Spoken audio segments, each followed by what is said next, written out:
Hey guys, welcome back to my channel. It's your girl Chae Beloved, and in today's video I'll be showing you how I finessed this frontal. I plucked this frontal really bad. I jacked it up. She was not feeling it. So I'm going to show you how I fixed her. I'm also going to be doing the half up, half down style. This is going to be my first time doing this style or even trying to finesse a frontal. So don't come for me in the comments, guys. This look was a struggle, okay? But I made it work. I would also recommend you styling your wigs on the mannequin head before actually putting it on your head. It'll make it 10 times easier.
guys, so this is the finished look.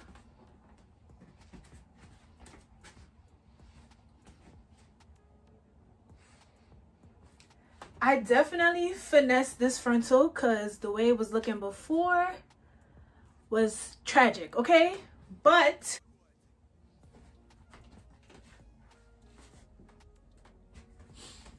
if you like this video, make sure you give this video a big thumbs up. Make sure you subscribe, turn on your post notifications so anytime your girl Chae posts something, you could be notified and you could see what's popping. Okay? Bye guys.